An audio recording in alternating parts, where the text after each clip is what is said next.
Africa Soleil Media quand on mi ku dole we nu. Nu wa meton Isaac Badji singan kole ko. Ba Romeo mi de kwa za we kwa fi. On Aizale en do edegesi. Aizale mi na besi adisime, mi adisime ti on do edegesi. Et là, tiens, nous dit, monsieur le journaliste, il a tiens, nous dit, nous voyons Yolando, monsieur Coco content. Allez à ça, j'étais plus à Inovi Titi.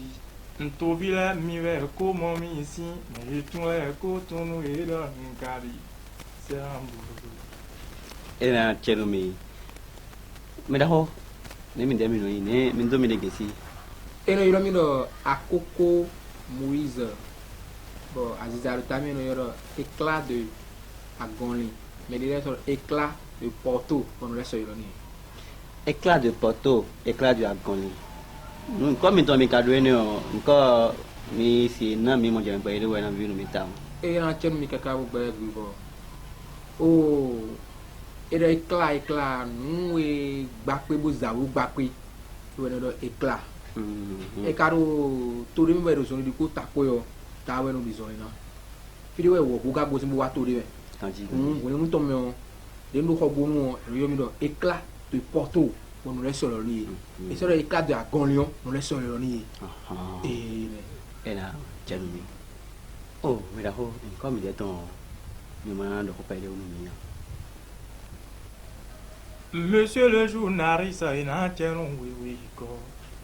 Nikoiro tatio nkodo yin ito chepo na chepo jimi lobodo na ewe yin koko content on rupetio ama siza inko e alias j'étais plus à inovi apeno ayi novi we rumi nto vila inovi we numi ino miro j'étais plus à inovi apeno òfin èèyàn kago sí kàkà ló bó ajẹ́ bẹ̀rẹ̀ yìí fún gbadì ọ̀nì tùmọ̀ n kò jẹ́ ìyìnlẹ̀ bọ́dọ̀ ìyìnlẹ̀ o pẹ̀tù ọ̀ǹdó wa ló ṣètè pẹ́sà iná bí ẹ̀ kó ìròyìn ẹ̀ ló gbé. Mi bò kúdó ha. Ẹ mi kàkó dó mi ní kẹsí ti hàn nà kámẹ́ mi kò ń lọ àyíká sí àsán kẹrẹ́ mi nà wà lómi ló ń déwọlé búlọ̀ kọ́ náà. Ẹ náà jẹnu yìí àtúngọ. Azizasi asokelewe no wa mvodo ason devo yale le bunubulo gonu asiza L'intemo. azo de no wa gonu asizazo ewe tae broderi ewe nublo we go nunde commerce free le mbono go peli. Eyo. Fofo mi deo ne mi kan blog bon kan kere mi no jia. Eo ena la chen mi lo kodogo un imeli bo no ji kan kere a ino na ando o na bon cafetaria le bi restaurant le bu na pain u jira edo pa cheni ko ti no tete moto un pain zo eno a Penso mi no ati tempi ton. o chobo zo una kokuru na C'est bien. On pate mo mi kan ho. On pate mi no ho. Egbe Romeo, tiens que système ouais non. Ting système, musique modernisé. Eh non, ne mi demi kan blog mo on pate mi no ho. Ting système mi desu no ho alo, on pa mi ton pomo no. Mais des temps. e na chen mi kaka j'étais plus à novi ya wono ko do gwan yo nyere su gono chen système no ko egbe ye ka hon dion e me no que ah me de fonti o chen système o risukuru ji kan o fi o me de ji kan o fi o ko po no to mi nu de mi na judo ma je me de voton ko di ya Bele. mi de ja me de voton ko gbo mi na do bona go mi ton na me no e ko to molo e ka go chen sana e ko ne bo go le na o e na pacha me do mi ton le so na me le so ko no to yin su gono chen système o no ko chen système e n po gon Min karo ko mi ton na ho yo.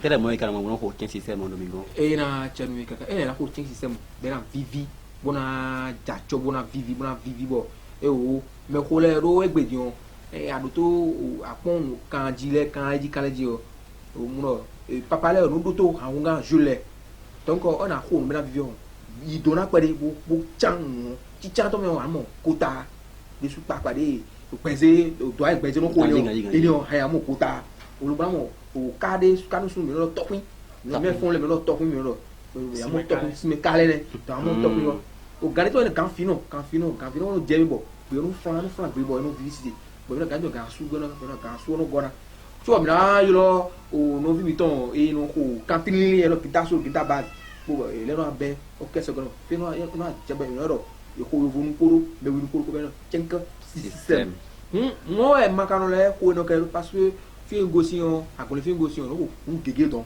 amo a choke amo o mase gogun don a sole mo o tu me no ero o be ko le lo ko no be na koso ni si ko le me no ko be ko no ko pade we eno ko bleble mo a mo le ko mo to bo mo le ko to ba système bo me ko le me be no to ba so ton be no di konton eyo aliza lone me elo ya ho jinsi tamena vivyo no mo ni len bele ntem temi ka do bona ngona kwa di tando éclat de poto e na chenu no mon jemendi ano ojo ko éclat de poto e ko na mo jemi on bi jim système de jewe ko ni bone ti mi kana bio modéliser me o agbavide bon yo voulais et non la fait ton bon ouais bon nous et l'autre fait ton bon ouais li la même les miso pas venir les soirs nous et va djebo pavio et va bio kota lo me et nous en a vivia lo pavo pavio garder on me weji wedi pavio de solo et des bases et des solos et des bases nous non et da wele bi de me on et nous dire on gbe kan gbe wo fivio no pedo vivio no pedo nous on caro surtout o bavine on e ko bazo kita soro kita bazo no peton si o e o ai no vi si ko me no kumpi amo o na mo je me obi o de bo pour fine kaka bo na so mo je me ton très tout vi les de yan habitué on me kan do mino ko change system on pa ni o anu mi kan ko pa ni o ba mo ko pa de bo ba ni pe mi no ko bon change system o e hu pa de bo o ko ko e hu chim ni ya mi mo be ko be ko bo me ai ono po me ko no gonna ai ono po me ko no gonna ti fufu mi ton to ai mi ton school e wa jirago kan fo bo gbana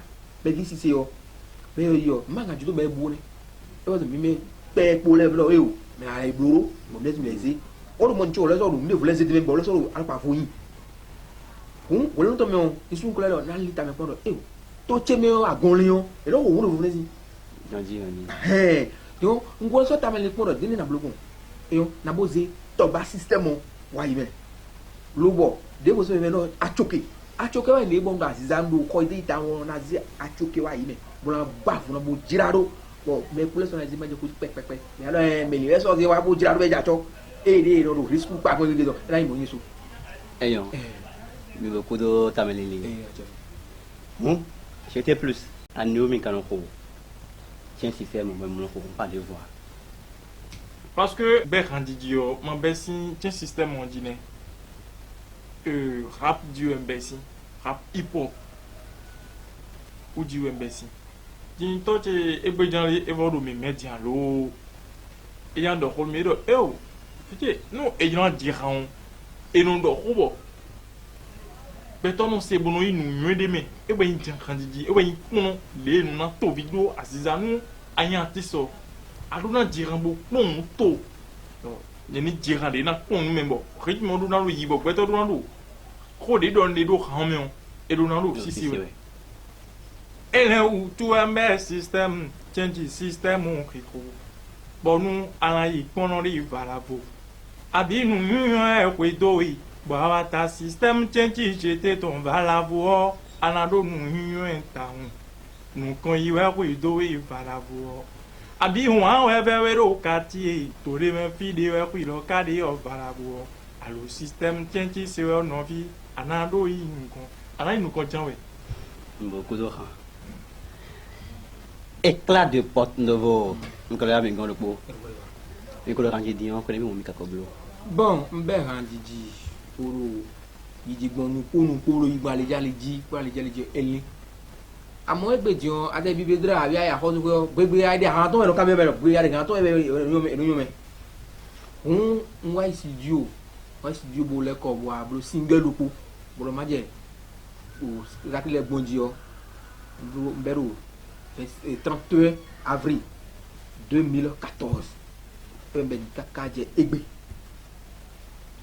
mbegbon pepe ene mi bona mi ran po era je eso ngbero wede bunu o mi na no tun ayato vi gamenu so gbero wede nu o mi do na tun do yen ro so e do fi mi mo mi je le awa gbe me fi to kujo we do chutawe no kujo we do un chutawe wiro pono je na do iye bisi amion gudo nu kon fi mi ka so je din no vi che ayika ni popo e to pomowe fi mi ko je din we ko yan mi bi mi ndo ayika pomowe o ko gbe ni o kan le bo nu tutu o ma o so fo to gan ho ya se kan e de gudo on do clé me on kaka ye di mi ko de agba fa de bouton na me de mbe yo mko blue single dia we atomoton okay donc mko o blue programme o blue album le blue lancement de album même ko de single dia we atomoton kami ton le hotel o mi kan kendo ta e o message na tena chemi kaka o nyon no fidin no pon gudo no pon no ejijo no kon ko de najo gudo ko amode o adije no isu ji o e we no ya se wo de blo kan ti no konton nono de anda so me yo me no ko funu ti mi keke vi no don agbangba loke o no don bon pede ko sin akime le o chugu no mo funu ti alogo me to ka ti don lo wa yiru ka yiru program we ka wa do alogo to me dere si aso me pe to no ko we amadu ko ya si aso me to won we ndi an ko to do gbe me fi din me de ma de nu me de gbe lo me de ma yun me we bo kan ko to ene o ko tutu de to ni e kan yan yin wa da ko ile ko fe ne ko why we got na blue ade go na blue ko reggae play bo esim chakiropo be la pon mi da so mo e mo je jiro jija we si vodo hello ni doyon wazo me bi no do kan ho e vina duwo asika na ndu e zombo mi do kan ho e me bi ka do kan ho e hana se buto ke tro wa bo ka do je ko to ma vie a changé. Donc, notre ma vie a changé. Si 2011, kaka 2018, on tourne que na bi avant, de me avant du on tourne. Moi, me demande ton nouya, asitu ni te diwa. Auro desi, donc malema ni jon, album ko na ton gito, asiki jande kon. Gito mi do me. Asiki jande kon. Eni o mele bi na mo na wi. Bogo godo. On me ando no si so me. Me no so me bi go kwese ko ipo. E do ho dia. J'étais plus Monsieur le journaliste. j'étais plus un collègue de peau. Mais j'aime le rangi dion, je connais bien mes kakoblo. Et non, tiens, oui, pour monsieur le journaliste. Nous, raison, Elni. Maintenant, nous blaguons. Si tu peux vivre au coin, nous encore. Oh, quand il y a des tons de nous comme my baby. Parce que, nous, quand les bétons et une fille, on prépare le titre, il y a une bonne fille. Ok. Broda don on prépare le titre. Son titre est chéri, mon amour que j'aime dans ma vie, my baby. Ne ma bodo bombo wan che wai furade, my baby. À part ça, on a des ton bodo khane wen. Soji, fofo soji bo wade, soji, non vi soji bo wade. Père me miti o weziza ko le crème. Oh, weziza ko le crème. Nta do weni do mo. No, sunu nyonu mebi. Muzeni de numi. To gbe o ero wala le yin jo amuruwa. No gbende ma go je bade me on. Ya biji. Ama si ntun we pe yen. Ngede kon. O le ni ta me pon ewe wa bi o. Change system. Membo ache change system bloji. Nka che système logi dion élève ya ko ton wi Eyo. de nka che système logi o ran les de ton concours de wa dion boy deuxième album ran elo to di bo melelo priro Han si titre no yoro adokuno. Atokuno. Adokuno. Hamtole me on tell me kan kendo ta. Rantele me on tobile me no se rantele o etun. Rantele no dijan indo beto visi udoji. Ele no dijan indo beto visi nepon. Beto visi yovo yoro problem bi diwe rantele no chuchon. Eyon. Chalumi. Oh, éclat de Porte Novo. On me colo grandi de un livre de me colo album de la petite ben habit ni ça les on attend. Posi ki ko. Ici na mi album aussi titre. Bon, mon nkɔde no si sɔni o talo alo turulu bɔ e baro gbogbo tsi mo na sɔni ro ma o de ngan de no nkɔli wɛrɛ abɔ mo na yin mais de kɔli no si mo na no si sɔma sɔni wa yin ke kan lɔ o e dɔ yin kura de album to pele to iba me o Ah.